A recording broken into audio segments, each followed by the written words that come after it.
Berjumpa lagi dengan kita, saya Ibu Wina, Saya Ibu Mimi, dan saya Bu Rahma. dan langsung kita mulai untuk pembelajaran kali ini dengan lafaz basmalah. Bismillahirrahmanirrahim. Oke, baik teman-teman, hari ini kita akan masih mempelajari tema 4D tentang pekerjaan orang tuaku yang ada di subtema 3. Mari kita simak materi hari ini. Baiklah teman-teman, hari ini kita akan mempelajari tentang kalimat langsung dan kalimat tidak langsung. Minggu kemarin kalian sudah mempelajari tentang unsur-unsur kalimat beserta huruf kapital biasanya terdapat dalam sebuah cerita. Nah, di dalam sebuah cerita biasanya kalian akan menemukan kalimat langsung serta kalimat tidak langsung. Kalian bisa buka buku di halaman 99 tentang cerita yang berjudul 4 ekor lembu. Nah, pada pembelajaran kali ini kita akan membahas tentang kalimat langsung dan kalimat tidak langsung. Yang pertama, kalimat langsung. Kalimat langsung adalah kalimat yang merupakan hasil kutipan langsung dari pembicaraan seseorang. Kalimat langsung memiliki ciri-ciri, antara lain yang pertama, pada kalimat langsung, kalimat petik diapit oleh tanda petik 2. Jadi ada tanda petik 2, bukan 1. Tanda petik penutup ditaruh setelah tanda baca yang mengakhiri kalimat petikan. Contohnya, rumput di sana hijau dan segar. Ayo kita ke sana. Ajak lembu pertama. Yang kedua, kalimat petikan dari kalimat pengiring dipisahkan dengan tanda baca koma. Huruf pertama pada kalimat yang dipetik menggunakan huruf kapital. Contohnya, lalu lembu kedua berkata, "Tidak, aku tidak suka rumput di lembah itu. Lebih baik kita ke bukit sana. Rumputnya jauh lebih segar." Nah, yang ketiga, jika ada dua kalimat petikan, huruf awal pada kalimat petikan pertama menggunakan huruf kapital. Nah, kalian masih ingat kan huruf kapital itu biasanya berbeda dengan huruf lainnya, lebih besar ya. Kemudian sedangkan pada kalimat ketikan kedua menggunakan huruf kecil, kecuali nama orang dari dan kata sapaan. Contohnya, aku tidak takut kepada singa, kata lembu keempat. Jika kalian tidak mau pergi denganku, aku akan pergi sendiri. Nah, kalian bisa lihat contohnya ada di halaman 100 ya, untuk lebih jelasnya. Jadi, biasanya cirinya itu ada tanda petik 2. Kemudian, sekarang kalimat tidak langsung. Dalam sebuah cerita, pasti kalian juga menemukan sebuah kalimat tidak langsung. Nah, kalimat tidak langsung adalah kalimat yang menyatakan perkataan orang lain dalam bentuk kalimat berita. Kalimat tidak langsung memiliki ciri-ciri sebagai berikut. Yang pertama, tidak menggunakan tanda petik. Jadi kalau kalimat tidak langsung itu tidak ada tanda petiknya, ya. Kemudian yang kedua, terdapat perubahan kata ganti orang seperti sebagai berikut. Yang pertama, kata ganti orang pertama berubah menjadi orang ketiga. Saya atau aku berubah menjadi dia atau ia. Yang kedua, kata ganti orang kedua atau ketiga berubah menjadi orang pertama. Kamu atau dia menjadi saya atau nama orang. Biasanya ditambahkan konjungsi atau ada tanda petik bahwa, ya. Kemudian contohnya misalnya, lembu keempat berseru, "Aku tidak mau menaiki bukit." Nah, itu adalah kalimat langsung. Lembu keempat berseru bahwa dia tidak mau menaiki bukit. Nah, itu juga kalimat tidak langsung. Nah, kemudian lembu keempat berkata, "Jika kalian tidak mau pergi denganku, aku akan pergi sendiri." Nah, itu juga contoh dari kalimat langsung. Nah, yang terakhir, lembu keempat berkata bahwa jika kami tidak mau pergi dengannya, dia akan pergi sendiri. Itu juga contoh kalimat tidak langsung. Nah, teman-teman, jadi berbeda ya antara kalimat langsung dengan kalimat tidak langsung. Kalian bisa lihat sendiri atau membaca yang terdapat dalam buku tematik 4D halaman 99 sampai dengan 101 ya. Oke teman-teman, sampai di sini kita akan berlanjut ke materi selanjutnya. Baik teman-teman, hari ini kita akan membahas tentang keseimbangan dan pelestarian sumber daya alam. Nah, yang pertama kita akan membahas tentang hutan ya. Nah, teman-teman, kita semua tahu ya, kalau kita itu memiliki hutan yang banyak sekali ya di Indonesia ini. Nah, teman-teman, kita semua tahu ya, kalau hutan itu memiliki banyak manfaat bagi manusia dan juga bagi lingkungan. Nah, selain pusat keanekaragaman hayati, hutan juga berfungsi sebagai mengatur iklim dan siklus air di muka bumi.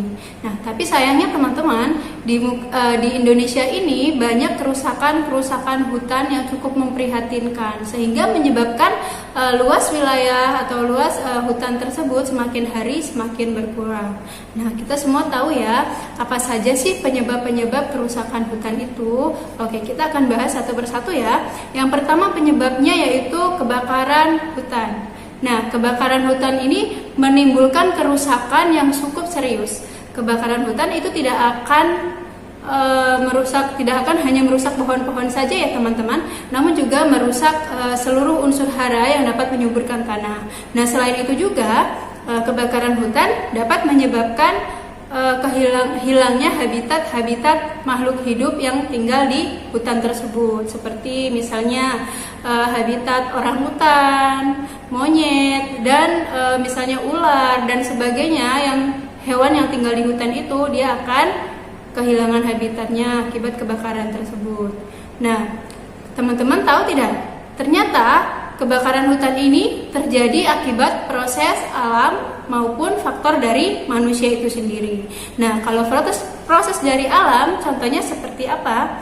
Ya, contohnya seperti akibat kemarau yang berkepanjangan, sehingga matahari tersebut membakar atau membuat pohon-pohon menjadi mati ataupun kering ya, sehingga daun-daun tersebut bisa terbakar. Nah, kalau dari manusia itu sendiri seperti apa? Contohnya seperti pembakaran liar ya, yang tidak bertanggung jawab. Karena apa? Biasanya mereka ingin membuka lahan baru, baik untuk perluasan pemukiman ataupun membuka lahan-lahan baru atau untuk mendirikan bangunan atau suatu industri tertentu yang mereka inginkan. Mereka membakar hutan ya untuk memperluas wilayahnya. Nah, hal itu sebenarnya tidak baik dilakukan ya teman-teman.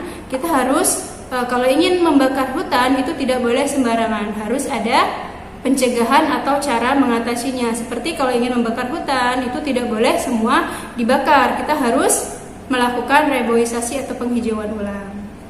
Nah, selanjutnya yang kedua yaitu penebangan hutan secara liar. Nah, teman-teman, penebangan hutan secara liar ini dilakukan oleh orang-orang yang tidak bertanggung jawab ya biasanya. Nah, biasanya mereka itu akan mengambil kayunya untuk diproduksi, untuk membuat suatu barang-barang tertentu yang akan mereka perjualbelikan untuk meraup keuntungan mereka sendiri ya. Nah, itu disebut dengan penebangan hutan secara liar. Nah, penebangan hutan secara liar ini juga teman-teman menyebabkan kerugian yang sangat besar ya, baik dalam lingkungan atau kelangsungan hidup bagi hewan yang ada di hutan tersebut ya, akibat kayu atau pohon-pohon ditebang sembarangan sehingga tempat tinggal hewan-hewan yang ada di sana itu akan hilang atau berkurang ya. Itu sangat merugikan dan itu tidak boleh dilakukan ya teman-teman. Oke. Nah, selanjutnya yang ketiga apa? Ya, sistem cocok tanam, perladangan, berpindah. Nah, teman-teman, biasanya bercocok tanam itu merupakan suatu mata pencaharian ya, sumber mata pencaharian masyarakat atau suatu kelompok tertentu ya. Nah, mereka itu biasanya akan memperluas wilayah perkebunan atau perladangan mereka, biasanya dengan cara apa? Ya, baik dengan cara menebang atau membakar sebagian pohon yang ada di hutan untuk bercocok tanam. Nah, hal itu dilakukan agar mereka bisa menambah luasnya suatu pemukiman atau suatu area perkebunan mereka. Nah, selanjutnya yang keempat yaitu usaha pertambangan di wilayah hutan. Nah, teman-teman, pertambangan yang dilakukan di wilayah hutan juga akan menyebabkan kerusakan hutan. Kenapa hal itu terjadi? Karena mereka biasanya itu akan menambang atau menggali tanahnya untuk menghasilkan barang tambang yang tersimpan di hutan tersebut. Nah, karena penggalian atau penambangan yang secara besar-besaran atau tidak bertanggung jawab itu akan menyebabkan kerusakan lingkungan hutan yang ada di sana ya. Nah, selanjutnya yang kelima apa? Transmigrasi. Ya, transmigrasi ini menyebabkan munculnya lahan pemukiman baru. Biasanya dilakukan di tempat yang ramai menuju ke tempat yang sepi, ya, demi pemerataan pemukiman. Namun biasanya teman-teman, transmigrasi itu biasanya akan menggunakan lahan, ya, lahan hutan untuk membuka lahan pemukiman yang baru. Ya, biasanya itu mereka akan menebang pohon-pohon atau membakar sebagian hutan untuk membuat tempat pemukiman yang baru. Nah, hal ini dilakukan sehingga menyebabkan hutan tersebut tidak berfungsi, ya, karena akan mengalami perubahan tempatnya. Nah, selanjutnya apa? Yaitu musim kemarau. Nah, teman-teman, musim kemarau yang berlangsung terlalu lama itu akan menyebabkan pepohonan itu menjadi kering, bahkan mati, ya. Selain itu juga akan menyebabkan tanah-tanah itu menjadi struktur kesuburannya menjadi berkurang. Tanah-tanah akan menjadi tandus, ya. Biasanya tanah itu akan menjadi pecah-pecah dan kehilangan unsur haranya. Nah, selain musim kemarau, apalagi yang menyebabkan kerusakan, yaitu letusan gunung berapi. Nah, itu khususnya untuk wilayah perkebunan atau ladang yang ada di sekitar pegunungan, ya. Itu biasanya akan mengalami kerusakan apabila terjadi letusan gunung berapi. Karena apa? Karena magma yang bersifat panas yang keluar dari gunung tersebut itu akan membunuh pohon-pohon atau tumbuhan yang ada di sekitar lereng gunung tersebut. Hal tersebut akan mengakibatkan pohon-pohon banyak yang mati, ya, dan merugikan kita semua. Yang terakhir apa? Yaitu tsunami. Nah, teman-teman sudah pernah tahu beberapa tahun yang lalu di negara kita, baik di negara kita atau negara lain, kita pernah mengalami bencana tsunami. Apa itu bencana tsunami?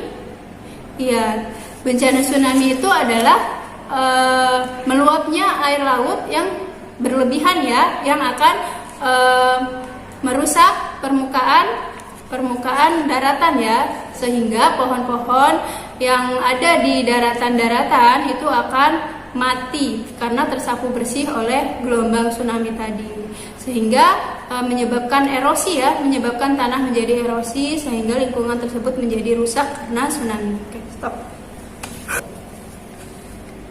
Oke, selanjutnya kita akan membahas tentang mengurangi sampah. Ada beberapa hal yang dapat kita lakukan untuk mengurangi sampah, ya, teman-teman. Yang pertama, kalian bisa lihat di buku halaman 97 sampai 98, ya. Silakan dibuka. Nah, cara menguranginya ada yang pertama yaitu recycle. Recycle itu apa? Iya, recycle itu adalah mendaur ulang. Maksudnya di sini apa? Mendaur ulang sampah, baik itu sampah organik maupun sampah anorganik. Contoh sampah organik itu apa, teman-teman? Iya, pintar sekali. Contoh sampah organik itu biasanya limbah pertanian, sampah rumah tangga, atau berupa daun, ya, bekas-bekas sayuran, daun-daun yang sudah mati. Nah, cara mendaur ulang sampah organik ini kita bisa menggunakannya untuk, ya, dijadikan pupuk kompos.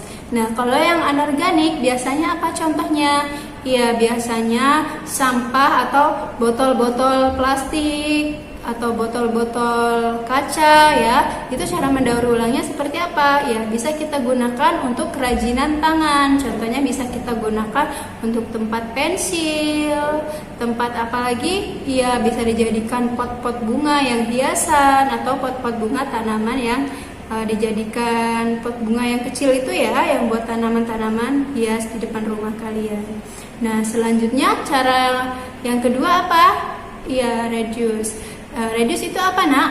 Ya, caranya yaitu mengurangi. Maksudnya apa? Ya, di sini maksudnya mengurangi penggunaan suatu barang, ya. Sehingga kita akan dapat mengurangi jumlah sampah yang berlebihan. Nah, contohnya seperti apa, nak? Ya, contohnya kita mengurangi produk-produk yang dapat didaur ulang. Kita harus menggunakan ulang lagi, seperti kalau misalnya kita punya pulpen, ya. Kita punya pulpen, kita bisa mengisi ulang lagi pulpen tersebut atau spidol tersebut. Terus apalagi mengurangi belanja-belanja yang kurang terlalu dibutuhkan. Ya, jadi kita tidak boleh boros ya. Nah, selanjutnya apalagi? Reuse. Nah, reuse itu apa? Menggunakan kembali. Ya, pintar. Contoh dari reuse atau menggunakan kembali ini contohnya apa, Nak? Iya, contohnya kalau kita sehabis belanja dari supermarket atau dari pasar atau dari warung, itu kantong-kantong plastik atau kantong kainnya kita simpan kembali untuk digunakan saat belanja selanjutnya ya. Ya, itu namanya contoh dari reuse. Selanjutnya apa lagi? Replace. Ya, replace itu apa? Iya, mengganti. Mengganti, contohnya apa? Contoh dari replace atau mengganti ini. Iya, contohnya teman-teman biasanya menggunakan tisu secara berlebihan ya dalam kehidupan sehari-hari. Contohnya habis makan, tisu. Mau ngelap air yang tumpah pakai tisu. Sambal atau makanan yang tumpah dilap pakai tisu. Nah, kita harus mengganti tisu tersebut dengan apa contohnya? Dengan lap kain ya, agar tidak boros atau menggunakan tisunya berlebihan. Bisa menggunakan lap kain gantinya. Terus apa lagi? Iya, saat belanja kita membawa tas sendiri ya, agar tidak terlalu banyak mengkonsumsi barang-barang tersebut sehingga menjadi sampah menjadi banyak. Terus yang terakhir apa lagi, Nak? Iya, repair. Repair itu apa? Memperbaiki barang yang masih bisa digunakan, masih bisa dipakai. Contohnya apa?